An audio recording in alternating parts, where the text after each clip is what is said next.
expert. Who's that guy in that orange shirt? Who must be the fence expert?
It's almost time to talk about the fences. It's time to discuss operations and expenses. It's time, it's really time to elevate small businesses. It's time for Joe to drop his knowledge. It's relentless. This rhyme of mine is getting a bit ridiculous. So here we go. We're live with Joe. Enjoy the show. What is up, Fence fam? So good to be back with you guys again here at the Ask the Experts live Q&A. I appreciate you guys tuning in again, as always. If you guys are listening to this on the podcast, you're listening to a recorded conversation, a recorded version of a live conversation I host most every Saturday starting at 10 a.m. Central. We'd love for you guys to participate in the live Q&A as well. So if you'd like to do that, be sure to search Joe Everest on pretty much wherever you consume video content: YouTube, Facebook, LinkedIn, TikTok occasionally. The first three are the big three.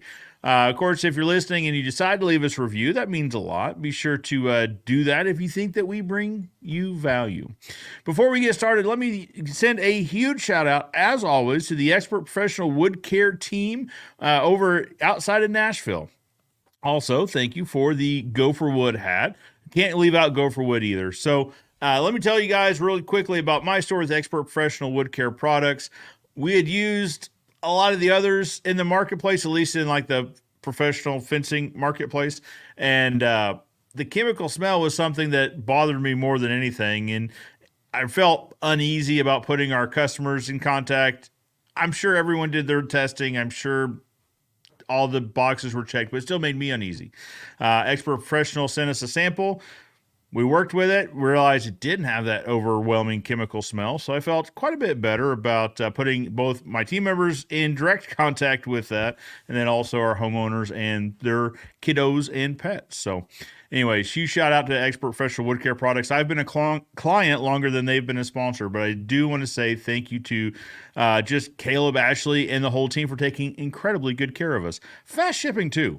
We put in an order, what was that, Tuesday evening. So after hours on Tuesday, and it showed up yesterday. So we had some very happy customers that were looking for some just colors other than what we offer normally. So anyway, huge shout out to the team. Appreciate you taking care of us, and through us, our customers.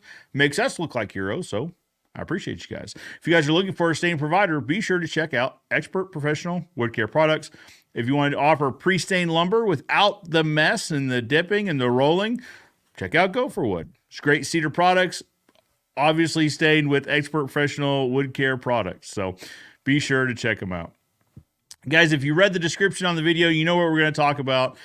You can't set yourself up for financial success in the business world without first taking care of yourself. The analogy is kind of like flying in an airplane. It's an analogy everyone uses, but I feel like it applies. You got to take care of yourself and your family first before you focus on the business, because if you don't have that financial foundation, which we're going to talk about in a second, the house of cards could crumble. So to help us navigate these financial waters, we brought on an expert in the financial realm, the one, the only, Andrew Martin. Morning, sir. How are you? I'm doing well. Good. First and foremost, thank you for joining us on a Saturday morning. I know it's not always the most convenient time segment. Man, my pleasure. I appreciate you having me on. What is this, the third or fourth time we've had you on? It's been a handful of times. Yeah, I'm not really sure, but it's been more than a couple. You lose track when you're having fun. No, I appreciate you always being so willing to come on. And I know at the end of every one of these, I'm like, okay, I've got like 15 or 20 more questions, so I'm going to save these up for next time. And it's always a great conversation. I appreciate you making yourself available. Man, my pleasure. So what we're going to talk about today, like I said in the intro, is taking care of your personal finances, your family finances, before really you focus on business. Now, business finances are obviously important.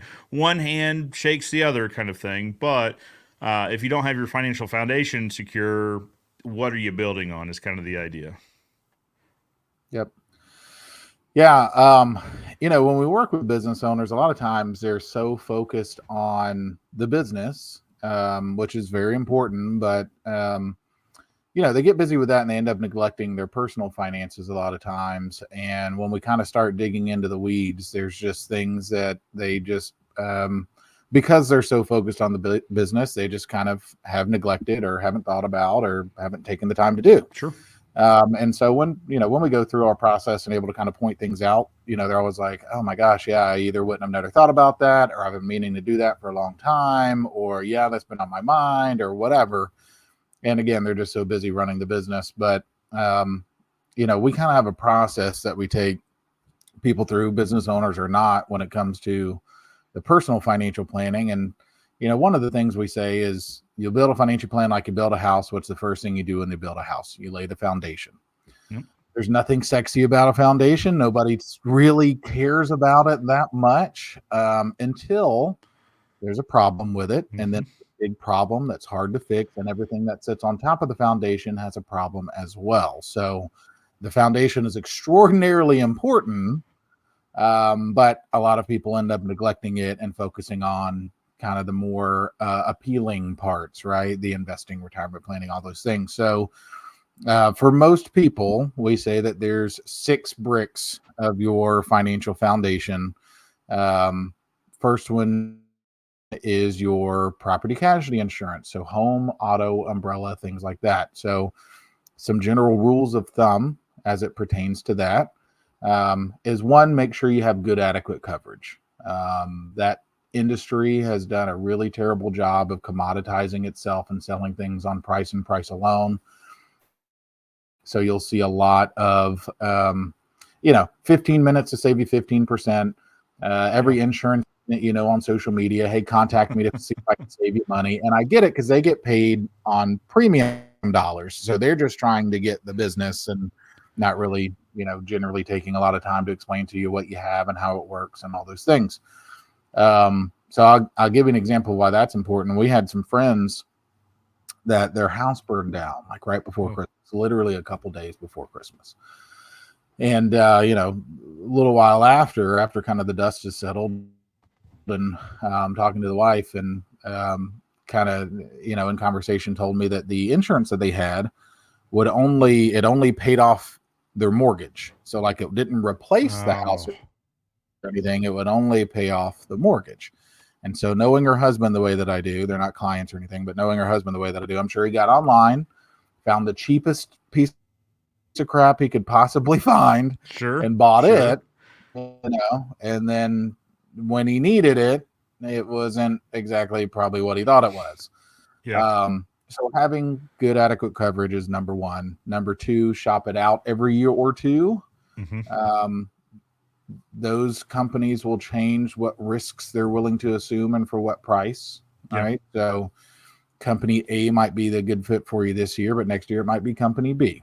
So shop it out every year or two. Well, and this might vary by state. So we use a broker who carries 5 or 6 lines, and that's kind of what he does once a year. Is he says, okay, so I shopped your plan now, not to the entire market, right? So he's got however many lines, 5 or 6, and then we kind of go through and he explains, hey, these are the coverages. Now, to your point, this year the premium for this coverage went up quite a bit through X, but Y is willing to assume that same coverage for it's never less money. It's always just a little bit more, but it's not as much more as X. Like, oh, okay. Right. All right. Yeah. But if you don't have somebody like that, you are that somebody that takes it to market. Yeah. So find a good insurance broker that you know and trust and, can do that for you. And sometimes it takes a little bit of time to shop it out, right? Because some of these companies, some of these agents for these companies might be captive to that company and can only write through that company. And a broker might not be able to write through that company. So again, it's kind of worth taking some time and shopping it out. But the third thing is what's called umbrella insurance. So for those of you who don't know what that is, it's basically personal liability insurance. And so it would cover, generally speaking, anything that you have insured. So any properties that you own personally, any vehicles, any boats, ATVs, whatever.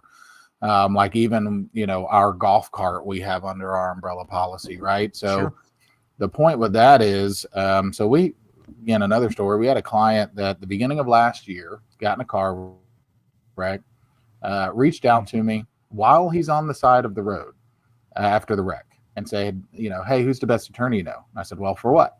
And he said, well, I just got in a car wreck. Pretty sure the other driver died. And the police are asking me questions. And I told him I want an attorney present. And I said, okay, well, here's a couple attorneys who can probably help you with that.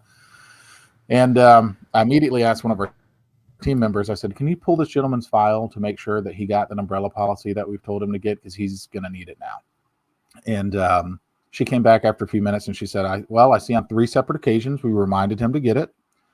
I don't see confirmation where he got it, so I'm not sure. So I reached back out to him, asked him. He didn't know. Come to find out, he didn't get it.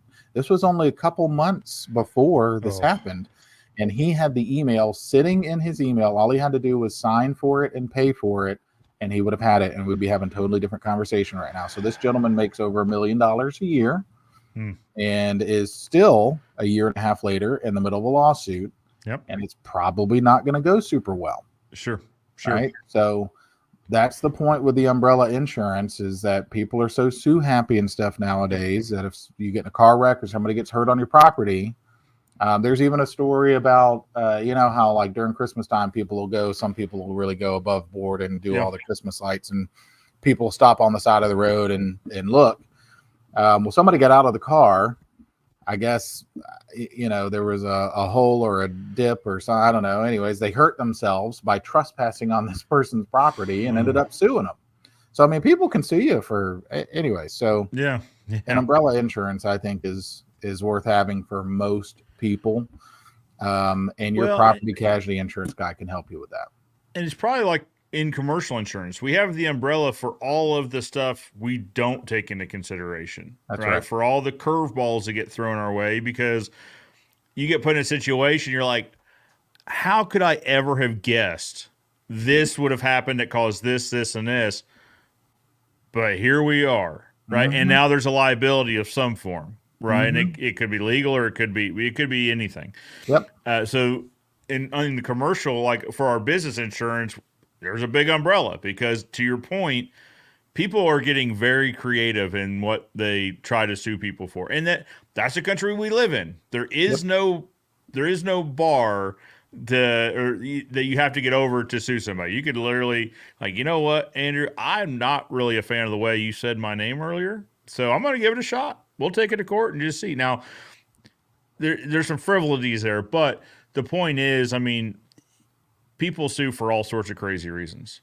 Well, let's think about... Let me tell you 2 stories. Yeah. I was just going to tell you 2 stories that I heard, crazy lawsuits. So one guy got in a car wreck, got banged up, lived, but sued the driver of the other vehicle, saying that the car wreck made him gay. So that's one of them. The other one, didn't see that coming. That's a curveball for sure. Yep. The other one, a lady stood in front of a blind man with his seeing eye dog that was walking down the sidewalk, stood in front of him, knowingly in front of him, like did it on purpose. The guy, I guess, stepped on her foot. I don't know how injured she got, but I can't imagine. It was terrible that, stepped on her foot. Right. She sued. I don't know if she sued him, but she certainly sued the trainer or whatever of the seeing eye dog. And when asked, why did you stand in front of him? She said, well, I wanted to see if he would walk around me. So, people can sue for anything. Yeah. So she just acknowledged the fact that, no, I saw him and I saw the direction he was traveling, but I put myself in his path just to see. Yeah. Well, lady, I don't mean to jump, I don't mean to, lead you to any conclusions, but don't stand in front of a bus, because that thing's not moving either. Right. Stupid people have stupid ideas sometimes, but tell you what. But that's the point, right? Is this umbrella coverage covers for all of this sort of stuff. Well, this might vary by state, but this story is a little old, but you hear versions of this where somebody breaks into a house, right? Mm-hmm. So trespasses, breaks and enters, intends to do bodily harm. Maybe they have a weapon or they don't. They end up getting hurt, in some way. The story I've heard was, the burglar goes upstairs. It's a 2-story house with an open kind of veranda kind of thing so they go up on this interior balcony. Either the homeowner scares them or shoves them or something. They go over the rail, severely injure themselves on the fall. I mean, they get arrested. They get taken to the hospital and all that. They sue. And my understanding, and I'm a fence guy, so take that for what it's worth, my understanding is that the insurance companies are just so adverse to things going to trial that they settled with him out of court. They didn't want to take chances for a very large sum of money, in which that would likely fall under a couple of these, right? So, I mean, you've got probably your homeowner's policy that this falls under somehow, but also the umbrella is just like, hey, one, if something isn't covered, but two, my understanding is the umbrella also covers if you exhaust that particular coverage. That's right. So if you're covered for $1 million and it goes to $1.7 million, well, then 7 comes out of the umbrella, right? As long as the umbrella has that coverage. Yeah. So that was the case with my client, as he had some, liability coverage on his auto, and it wasn't enough. And we've told him to get more and all the stuff. He just didn't do any of the things that, this particularly, he didn't do these things.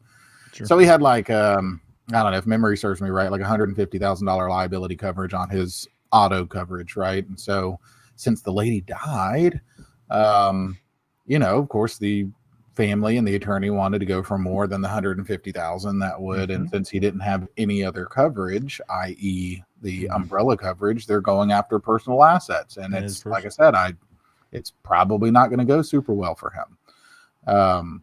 But next brick of your foundation is health insurance. So obviously, hopefully most people have some sort of insurance coverage. One of the things that we want to make sure to take the time to do is, again, make sure that they understand what they have, how it works, all those things. So we'll take time to review that and explain whatever needs to be explained about their coverage. But one of the things that we look for is their health insurance that they have HSA compatible, health savings account compatible, or if they have an option, if they are able and if it makes sense for them to move to a health insurance plan that is HSA compatible. And so what a HSA is, for those who might not know, are a health savings account, not to be confused with an FSA, a flexible spending account. They are different in some important ways. But with an HSA, the contributions you make to it are tax deductible. So that will save you tax dollars this year. Depending on who you open it up through, so like Fidelity, Merrill Lynch, Lively, there's multiple companies that you can open it up through, that you can invest it just like you would an IRA, 401k, any of those things. So stocks, bonds, mutual funds, what have you. So, it will hopefully grow at a nice clip throughout the years. And then you can take that money out tax-free anytime for any qualified medical expenses, which include out-of-pocket medical expenses, vision, dental, prescription medications, even some over-the-counter medications. But the reason I call it a retirement planning vehicle is, statistically, your largest single expense in retirement is healthcare. So if you can get a tax deduction on your contribution, invest it and have it grow tax-free, and take it out tax-free for an expense you'll inevitably have, it's the only thing in existence where the IRS allows you to never pay taxes on that money. Super powerful thing to have. There's even a little bit of an HSA hack, if you will, where as long as you have an HSA, that you could otherwise use those funds for these out-of-pocket medical expenses, all of those that I've mentioned already. If you save the receipts for those, and I would save them digitally, because if you save them physically, they might rub and fade or whatever, but I would save a digital copy. But if you save the receipts for that, at any point in the future, you can go back and reimburse yourself for those expenses. So let's just say, for a nice, easy example, let's say that I averaged $1,000 a year of out-of-pocket medical expenses that I just paid myself and didn't use HSA funds for, that I could have used my HSA for. Well, 30 years from now, that's $30,000. In 30 years, I can go back, and as long as I have the receipts that I'm able to, submit to them, I would be able to take out that $30,000 tax-free out of my HSA at that point. But it's had 30 years to grow, so there's a lot more in there than what I put in there, hopefully, right? So, super powerful thing to have. You can even use it in retirement for Medicare premiums that we'll inevitably have. Obviously, all of your out-of-pocket medical expenses then, and all those things. But it's kind of a slept on, thing that we have available to us that not enough people utilize. But you can't just go get an HSA. You have to have a health insurance plan that meets certain criteria to be HSA compatible. So that would be something you would talk to your either financial planner or your health insurance broker, or whoever you would talk to them about that. To make sure that yours is HSA compatible, that allows you to contribute to an HSA. Yeah, and it's a special account that you open up too, an HSA account. So it's not just as simple as opening up a checking account at the bank, right? There are certain criteria that are met for that as well. But if you check the boxes, which aren't these aren't hard boxes to check. You know what I mean? Like, they're pretty straightforward. I think one thing that I didn't understand before getting into it was that it did cover dental, vision, that sort of thing. One thing they had mentioned too is like mental health. So we haven't luckily we haven't explored that, but but it's there. So if should we need to in the future, it's an option. But the vision and the dental, I mean vision is, some people need it, some people don't, but most everyone needs dental. Right. Hopefully. Right. Yeah. So it's not just health, right? Well, it is. Yep. Those are all part of your health, but Yep. most people think of medical, and they think of major medical too. But to your point, they can cover out of pocket deductibles and things like that. Yep. So, Yep. That's true. Yeah, so it's a nice, and even if you're using it the year that you made those contributions, you're using untaxed dollars. You're using pre-tax dollars. So I mean, sure. if you're in a 25% tax bracket, let's call it for nice easy math, you're basically getting a 25% discount on these out-of-pocket medical expenses because you're using these pre-tax dollars, tax-free, right? So either way you cut it, I think it makes sense for a lot of people. Now, who it wouldn't make sense for is if you or somebody in your family has a lot of like ongoing medical issues that Sure. you're paying a lot. Then all right, well then maybe it doesn't make as much sense. Maybe having a more robust health insurance plan Sure. or something like that would make sense because those more robust health insurance plans generally aren't HSA compatible. So anyways, it's something for you to talk to your financial, you and your financial Sure. planner about to see what makes sense for you. But Well, and this is probably a good point to say, like, all of this, please run this by whoever your financial advisor is. Like, these are 100%. talking points to bring up. This isn't direct advice that you, the viewer or listener, should take action on immediately.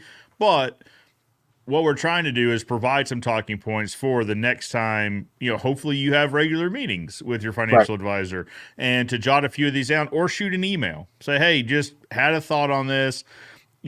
Or to your insurance provider when we're talking about personal umbrella coverage is like, hey, do we have it? And what? Because guys, I'll be honest, I don't understand everything that comes out of my insurance guy's mouth. We'll go to lunch and I'll understand a lot of it, but then we get into some things where like, I don't.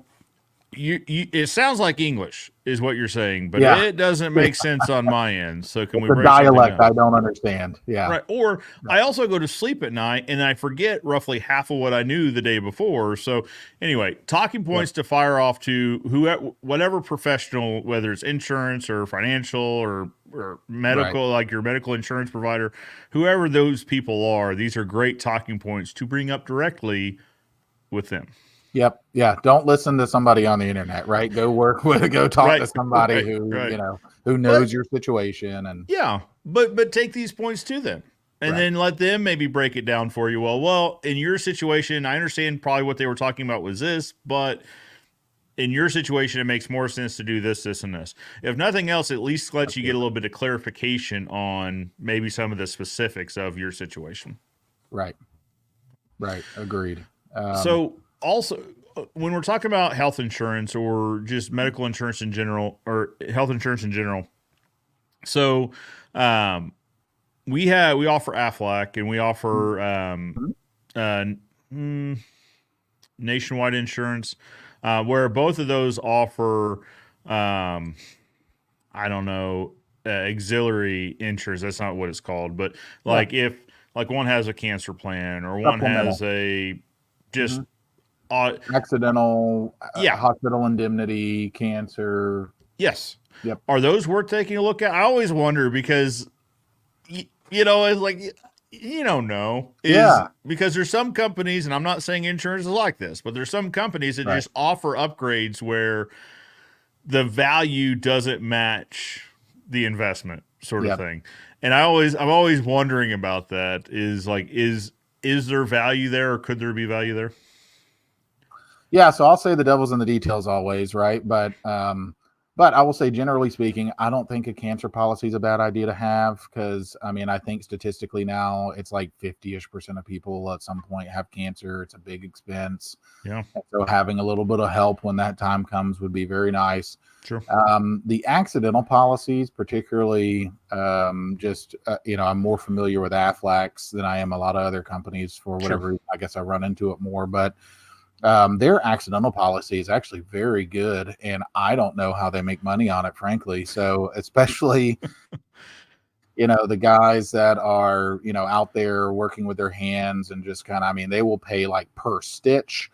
If you get stitches, they'll pay like per ER visit. You take a look at all the things that they pay for, but we got a lot of, clients or people that we know that are constantly getting, filing claims against that policy and getting this tax-free cash. Anyway, so yeah, those things are not terrible to have, I think, in a lot of cases. And, we'll talk more about disability insurance here in just a moment, but particularly get some short-term disability through Aflac or whoever. Or whomever, sure. You have it offered through whatever you have offered through your business or through your employer. I think it makes a lot of sense because there's just so many things that could happen that could cause us to be out for a couple weeks or a couple months or whatever. It could be again unforeseen. It could be sickness. It could be car wreck. It could be you whatever, you dug a post hole. Got there, you step in it, mess up your knee, and you're useless for a couple months or something while you're going through rehab. And it's like, all right, well, what am I supposed to do for income during that period of time? And that's what that short-term disability policy is for.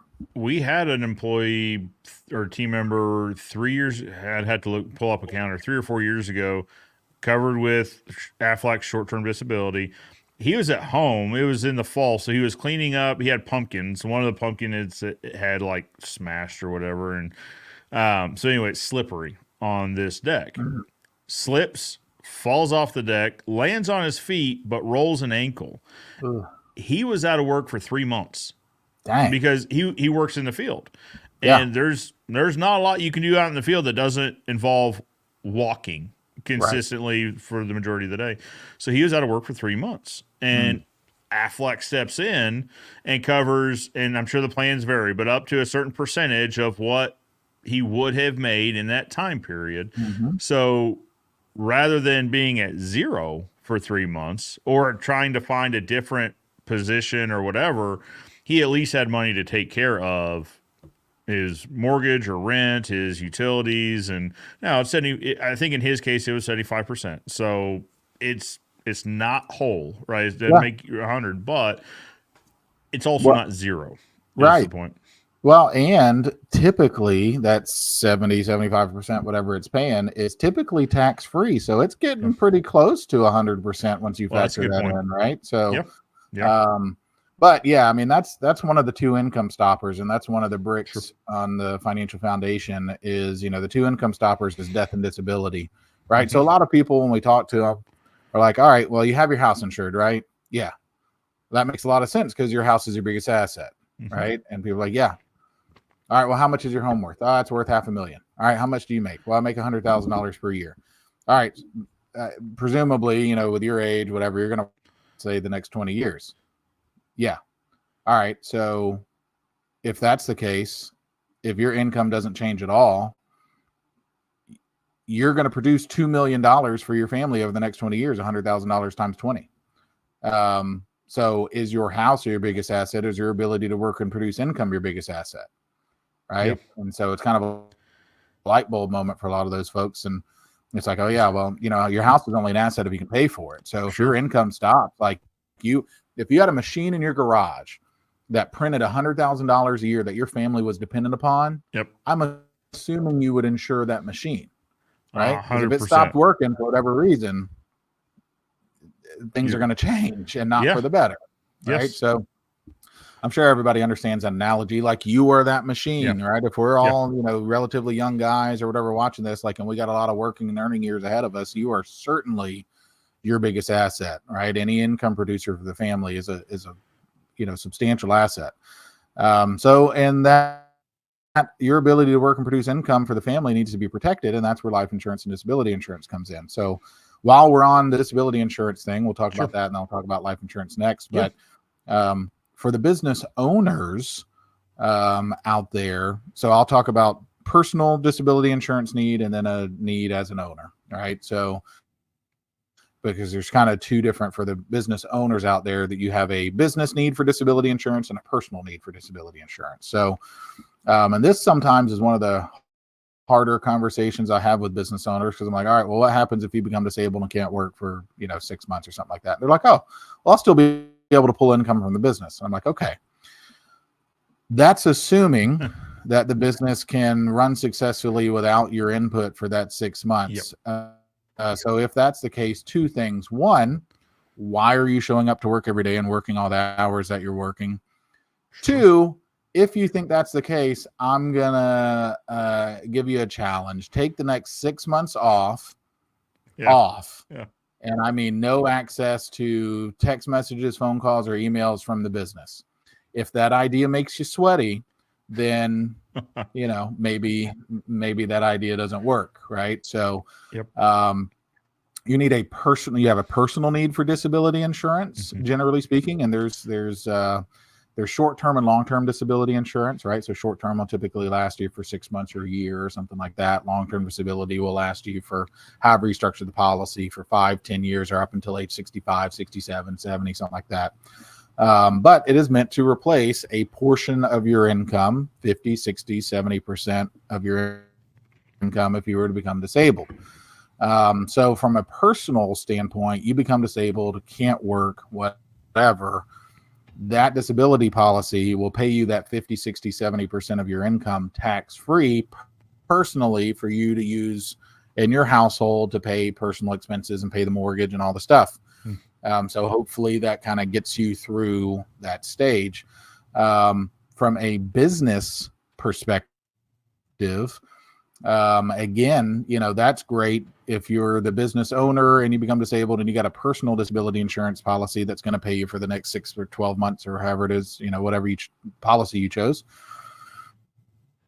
But if you're depending on your disability, you might not be able to be useful to the business over that period of time. Sure. So the business might suffer as well. So a business owner can have what's called business overhead disability insurance. Okay.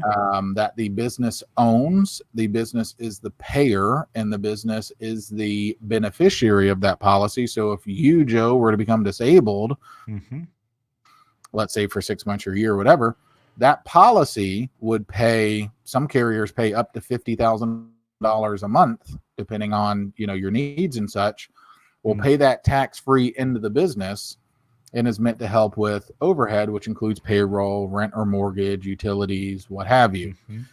So that way, if you're out on disability personally, you have some personal income coming in, and then you have that income coming into the business that will help keep your guys on and get paid, will help keep the rent or mortgage paid, and help keep the lights on and all those things.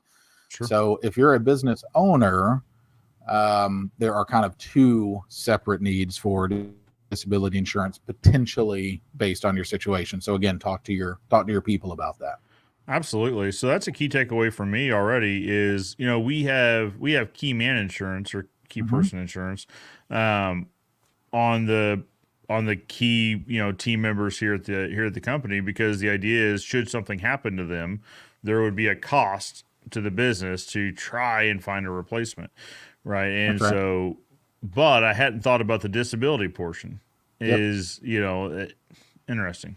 Yeah, and so you can get key person disability insurance as well. So again, talk to your person about that. Sure. But you can get key person disability on key people as well. It's different than business overhead disability. Okay. So again, they're just structured a little bit differently, but you can get that on yourself or any other key people within the business. That's same concept. Business pays for it, but the business is a beneficiary if and when that time comes. That key person would leave. And to your point, there's a direct cost and indirect cost of losing a key person. The direct cost is finding, hiring, and training that person's replacement. The indirect cost is whatever loss of productivity that the business would realize in that person's absence. So that could be big depending on that person's role within the business and so on.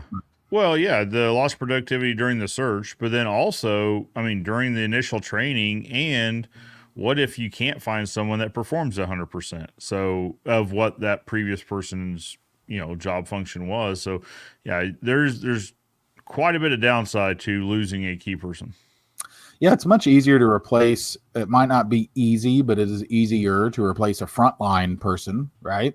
Because the skill level and the knowledge level and things like that. Not saying that it's not, those people aren't skilled and knowledgeable, but a key person is a person that is, really integral to the business that the business would struggle replacing. And depending on the position, it could take you over a year to be able to find a good replacement of that person and get that person up to speed where they are fully filling the shoes that person left. Right. So Absolutely.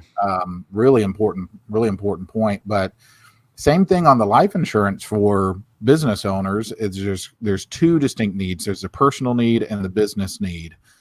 So I'll go over the personals first. And so the personal would apply to business owners and non-business owners. And so for anybody that's listening, I would love for you to get out a piece of paper and a pen, because I'm going to walk you through how to easily calculate your life insurance need. Because what's most important is that you have the amount that you need. Because if something were to happen to you and somebody had to deliver a death claim check to your spouse and kids, nobody's going to care if it was term or whole life or universal or whatever. They're just going to want to make sure it's enough, right? So that's the most. How many dollars are on the check? That's right. Type is secondary. It's not unimportant, but what's most important is the amount. So I'll kind of walk you through, if you don't mind. I'll bore you with kind of the calculation I did to come up with my life insurance needs. So I have $5 million worth of life insurance on myself. Most people, when they initially hear that, are like, what a ridiculous amount of life insurance. And I'm like, well, I mean, it's about right. So I'll walk you through my thought process. So generally speaking, I think there's three parts to a life insurance need. One is paying debts, two is leaving money to kids, and three is replacing income or providing an income for their surviving spouse and or children. So those are the three parts. So my thought process was, my wife used to be a chemical engineer. She stays home now with our two kids, and they're young, 5 and 9. And so I'd love for her to be able to stay home with the kids until they're out of the house, and she has no aspirations of returning to work. So, and that's fine. But I would love her, if I'm not here, to fully be able to focus on the kids and not have to worry about money. So of course, I need enough money to pay debts, leave money to kids for college or head start to life or whatever. And then let's say provide an income for, let's say, the next 20 years, because in 20 years they should be out of the house and off the payroll and all those things. So, but if that was as far as I thought it through, and I die and I leave that money and she pays debts, she leaves the money to the kids, and then I have income replaced for her for the next 20 years. Well, in 20 years, she's in her mid 50s and has been out of the workforce for 20 something years. And so if she had to go back into the workforce, she's not going to get the job that she was once qualified for. Or, before the kids are out of the house, she kind of sees the writing on the wall, sees what awaits for her, and goes back to work before the kids are out of the house. So I didn't accomplish what I really set out to accomplish. So if I really want to accomplish what's important to me, because like I want my wife and kids I want my family to have a certain life. And as long as I'm able to go out there and work and provide, then I have a good shot of ensuring that. Right. If I'm no longer here to do that, it's not like I no longer want them to have that life anymore. I still want them to have that life, and the life insurance, financially speaking, can make that self-completing. So if I really want to accomplish what I set out to accomplish, I need enough money to pay debts, leave money to kids, and potentially provide her an income for the next 60 years or so. So $5 million, all things considered, and stretched over a potentially 60-year period of time, not all that much money. No. Right. So I'm not telling people listening that you need $5 million worth of coverage, but here's the way to calculate the life insurance need. And there's three parts. So if you write down A, B, and C, so A is for debts. So if you were to kind of quickly roundabout, if you were to have to write a check to pay off whatever debts that you would want taken care of for their surviving spouse and children, that's part A. You write that down real quick. So whatever that amount is. So let's just say, for the sake of nice, easy numbers, let's say between mortgage and whatever else you got going on, let's say it's $500,000. And I'm just doing this. I'm just going to do this in my head. Let's say that you have two kids, and that's part B, is leaving money to kids. So, figuring out what that looks like. And so don't overthink it too much, because we hope it's a moot point. We hope you're alive to see them grow up and all those things. So, don't, if life insurance was free, we'd all have $1 billion of it. Right. But it's not. So, but so let's say that you wanted to leave $100,000 per child times 2 children. So 200,000 goes next to B. Part C is replacement of income or providing an income. So let's just say, so first part is figuring out how much per year you would like your surviving spouse and children to get. So let's just say that that's $100,000. Nice, Sure. easy number. Yep. And let's say that the next part is for how long, for how many years. So again, for the sake of nice, easy numbers, let's say that you want them to continue to get that income for 20 years. So 100,000 times 20. Part C is 2 million. Mm-hmm. So part A is 500,000 for debts. Part 2 is 200,000, 100,000 times 2 kids. And C is 2 million, $100,000 times 20 years. So you add up A, B, and C. And in this particular example, that gives you a life insurance need of 2.7 million. Sure. Right? That's a nice, easy way to calculate your life insurance need on a personal level for Sure. your personal life insurance need. Don't, I hate kind of the lazy advice like, oh, X times income, Yeah. 10 times income or, whatever it is. And it's like, well, that does not take, there's just a whole lot missing from what needs to be considered in that. So Now, would you pad that number for inflation, thinking that $100,000 this year is likely not going to be the same level of income as 30 years from now? So you can get really detailed with Sure. how you do that. So a couple things. One, no, we typically don't, and for a couple reasons. Number one, we're hoping that some of the things that are going into consideration into calculating that number, hopefully your life insurance need is decreasing throughout the years because one, hopefully debts are getting paid off. Yep. So hopefully there's less debts to pay for. Mm-hmm. Two, at some point the kids are going to be off the payroll. Yeah. Hopefully. And three, every year that goes by, that's less working years that you're trying to make up for.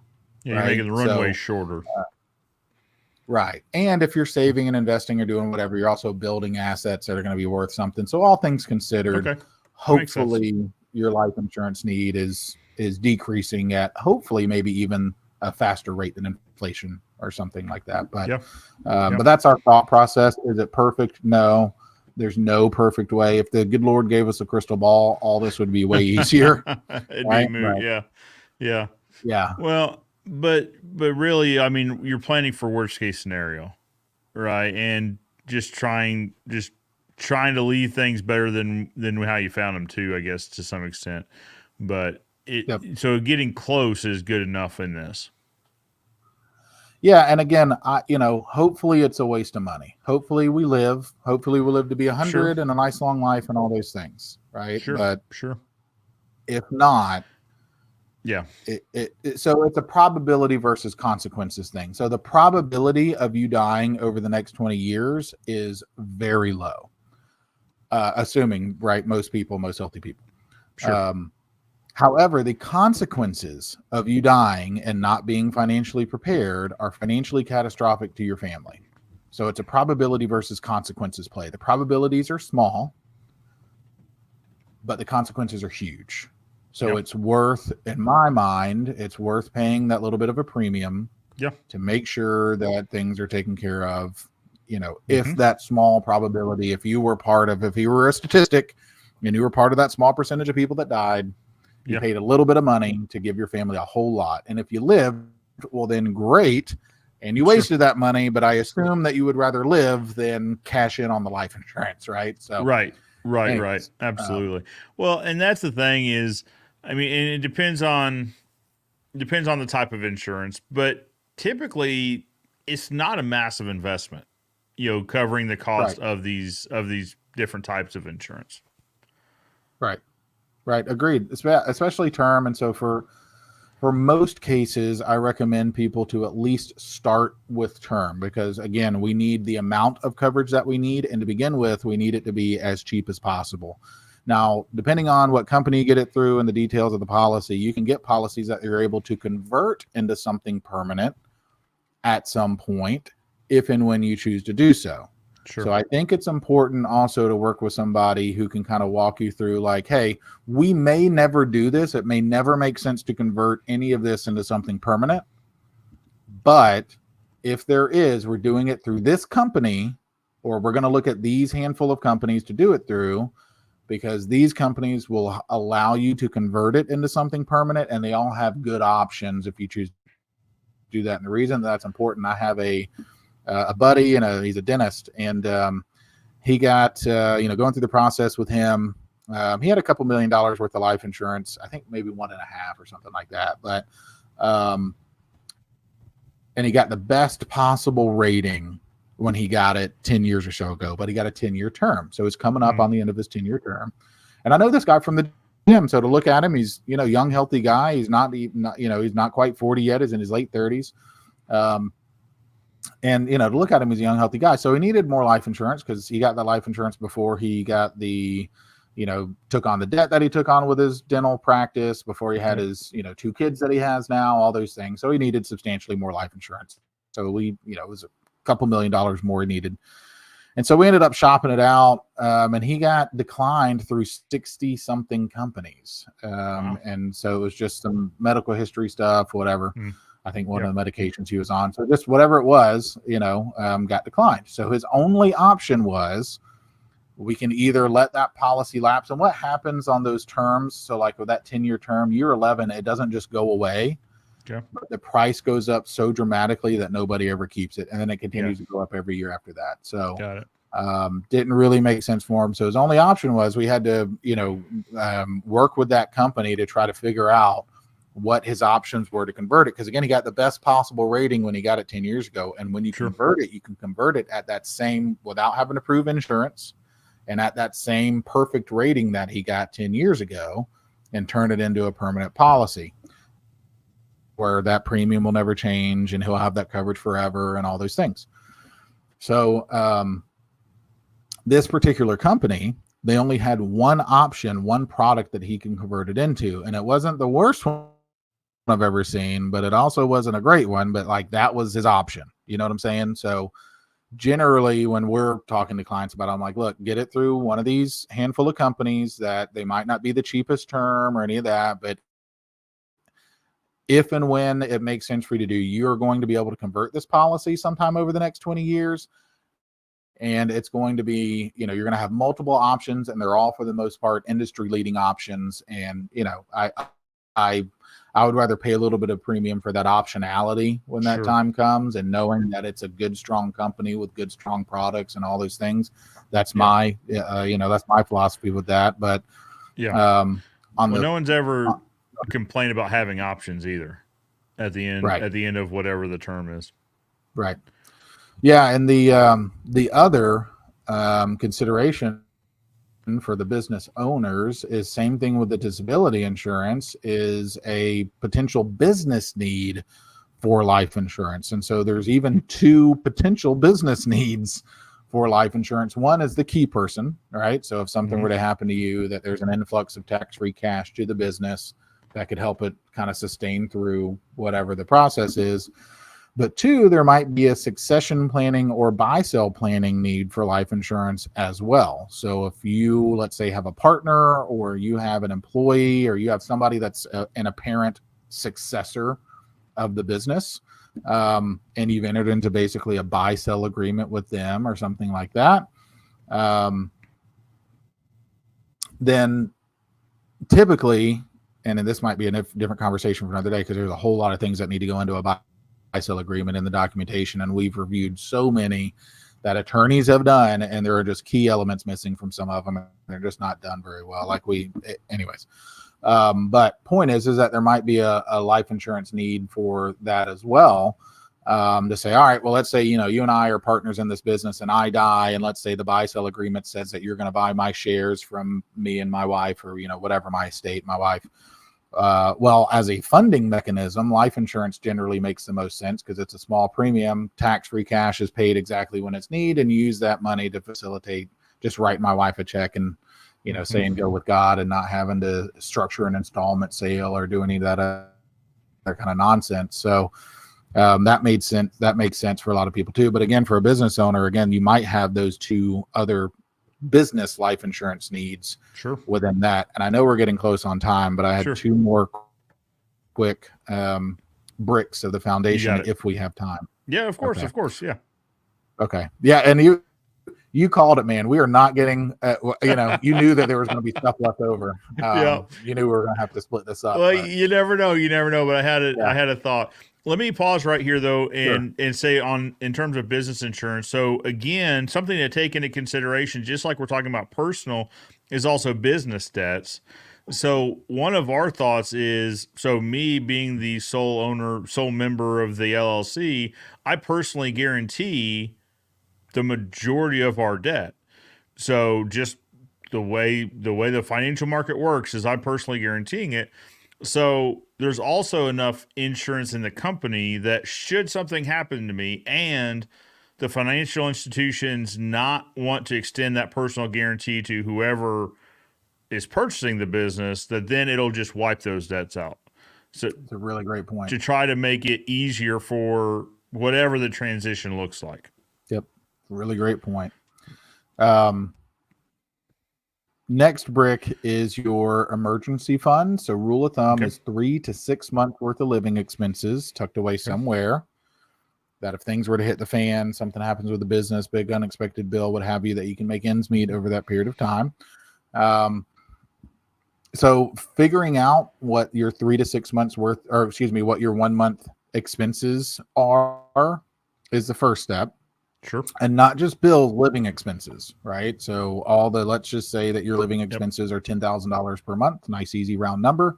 So that would be somewhere between $30,000 to $60,000 for your emergency fund goal, or whatever number right in there makes you feel warm and fuzzy. Sure. So one, again, that's the amount rule of thumb. Two, I think it should be separate from your normal checking and savings account, because too many people will just include it in their normal savings. And if you do that, there's no clear delineation on where normal savings ends and emergency savings begins, and it's very easy to blur that line for vacations or boats or whatever you want to spend that money on, right? Sure. And so it needs to be separated out, right? This is our last line of defense. This is our crap hits the fan fund. Yeah. And then third and last is, if you're going to have tens of thousands of dollars sitting somewhere that you hope to never have to use, because your emergency fund is kind of insurance as well, right? You hope there's never an emergency, but it's there if you need it. You want it to be getting all the return that it can be, but still be safe and liquid, safe and accessible. So that's where like a high yield savings account or a money market account comes in.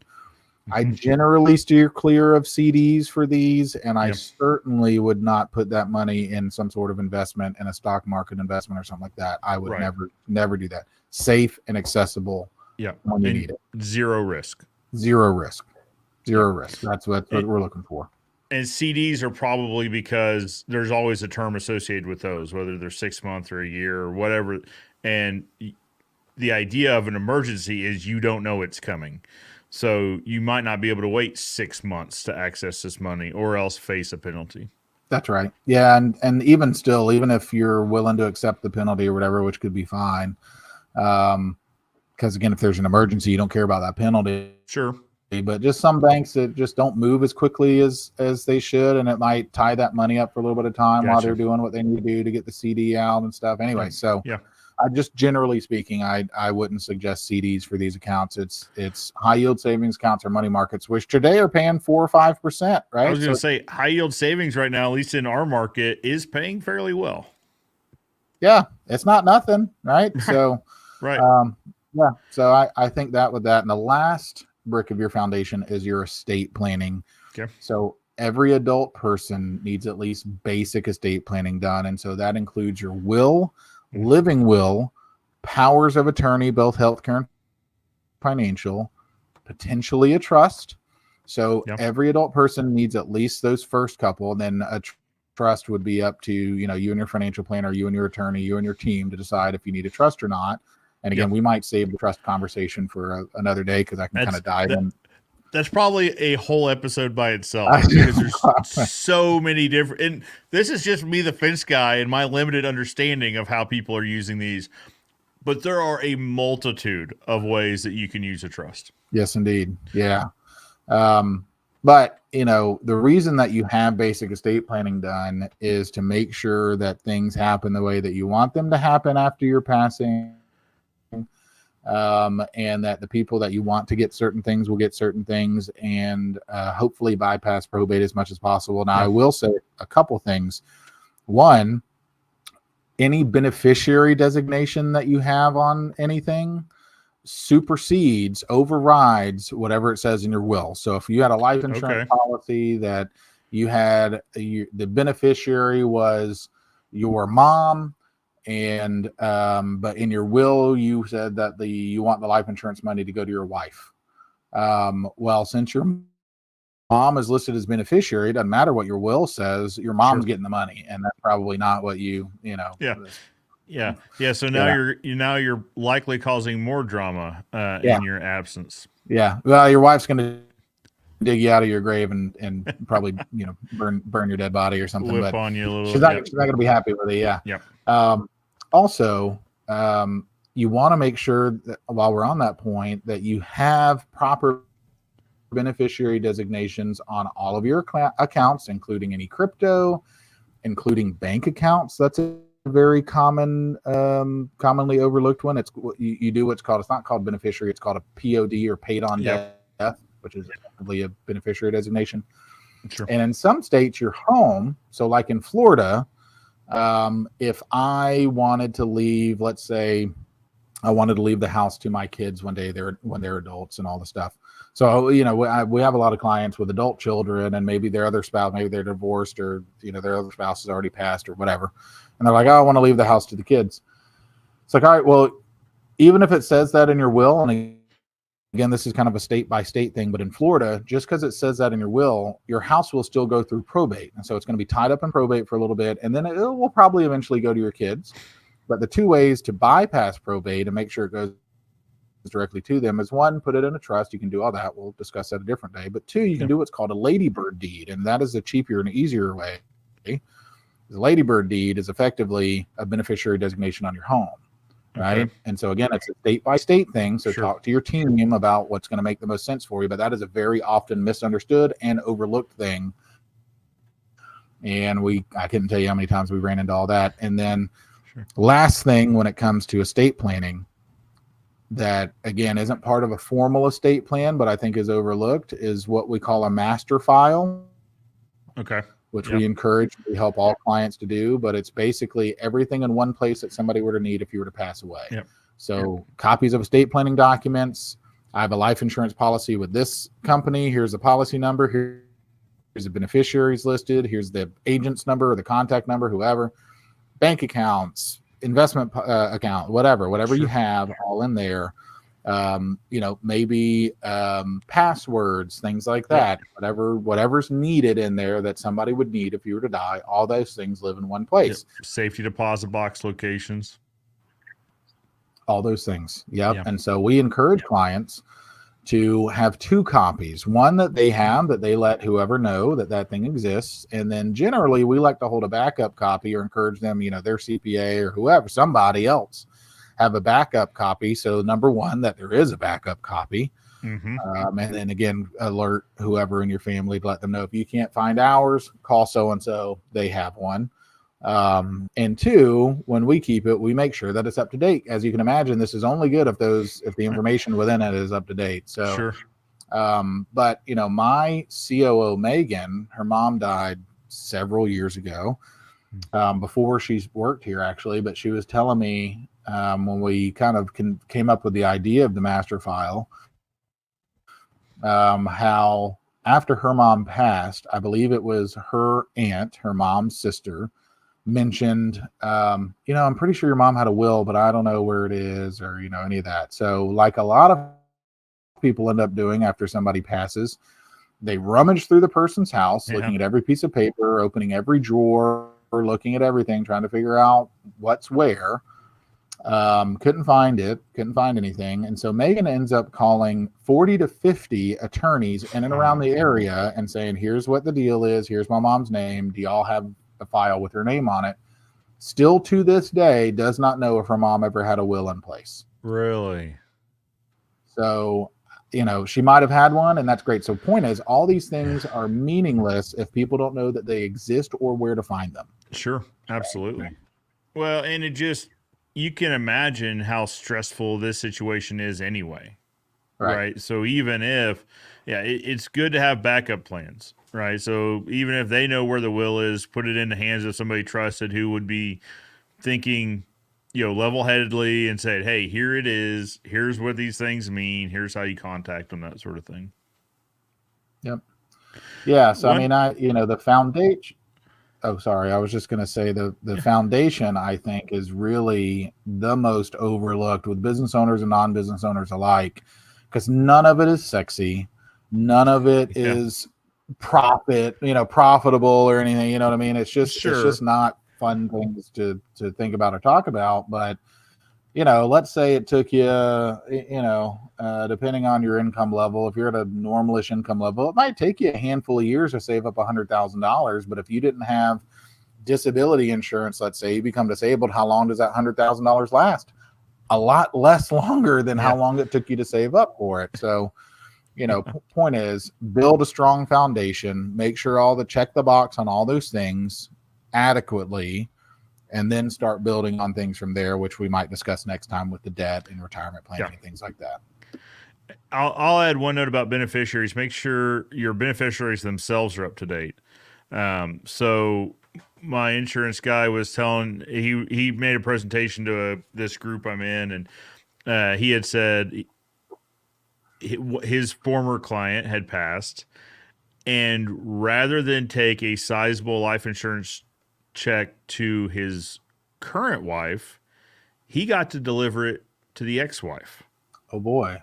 Because the beneficiary was never made up, was never brought up to date. So he said, ladies and gentlemen, I can only think of a handful of situations that are more uncomfortable than that conversation of like, I can only follow what's on the document. What I legally have to do. Yep. Yeah, I understand the situation. I get it. But this piece of paper says right here, this is the person. And that's the person that the check is made out to. And now what you two do with it after that is is between you guys. But it has to go to this person. And I can guarantee you everyone in that room called their person right after that meeting to make sure all the beneficiaries were up to date. I sure hope so, man. Yeah, we had a similar case. A lady reached out in the office and came in, and her husband had recently passed within the last 6 months or so, and so she was dealing with stuff and needed some help with some things. And she they had like a 4-year-old daughter, I believe, and she worked, but like very part-time, made like less than $2,000 a month, like $1,600 or something like that. Not enough to live on. And her husband had a little bit of life insurance through work and had a 401k. Well, the beneficiaries, he had his ex-wife listed as 401k as beneficiary on his 401k, and he had his parents listed as beneficiary on his life insurance policy. So she got diddly. She got zip. Yeah, a real bad situation. She ended up having to move in with his parents. So, I think she ended up getting, and he only had a very small amount of life insurance. But so I think they ended up, of course, helping. But they had to move out of her house and all those things and move in with his parents to get, anyway. So, yeah. So folks out there that have insurance, make sure all your beneficiaries are up to date regularly. Yes, sir. So when a life event happens, just go ahead and just reach out to everybody. Just make sure everything's up to date. Yes, sir. Well, we're right there let's start landing the plane. We're right there at the time. So as we figured would happen, we've got a few things left to talk about. And when I say a few things, most of the things I have on my notes, we still have left to talk about. Sorry about that. Yeah. No, hey, no. Do not apologize. I think, one, I've got a couple tidbits I'm taking out of this. I'm sure folks at home, hopefully you've got a few things to take away from this. And we've really only covered the financial foundation. A few other notes I had for us to talk about were debt, retirement planning, estate planning, and tax strategy. We've touched a little bit on some of those, right? But I'd like, if you're willing to, I'd like to have you back on to where we start covering more of these in depth. And probably what we do is dedicate an episode probably to each of those, because I think, in terms of estate planning, I could imagine that being an entire show, just trying to say, here's what to think about, here's how to think about it, that sort of thing. You're probably right. Yes, sir. Okay. Well, let's do this. The link you've got is always good. So I'd love for you to jump on, see what works for your calendar, and we'll just get it scheduled so that you guys watching at home, be sure to watch the platform. So keep an eye out. Every time I've got Andrew on, it always goes super well. I hope you feel the same way. But at least I know I get something out of it. But I think you guys at home will too. So it works out best for both of us. It's a win all the way around. That's right. Andrew, thank you so much. Like I said, I appreciate you making time on a Saturday morning. I know this time segment isn't always the most convenient, so I appreciate it a lot. Man, I'm so honored that you have me on. I appreciate it. Anytime. Very much so, anytime. Well, guys, appreciate you guys either tuning in or listening on the podcast. Like I said, if you're listening on the podcast, one, I appreciate you making it to the end. Two, be sure to catch us live when we do the live version of this recorded episode that you're listening to, most every Saturday, starting at 10 a.m. Central and going to around 11-ish, or whenever we find a good spot to land the plane. Appreciate you guys viewing at home. For now, Joe Everest, the fence expert. We'll just start calling Andrew like the financial planning expert. That's what we'll start calling him.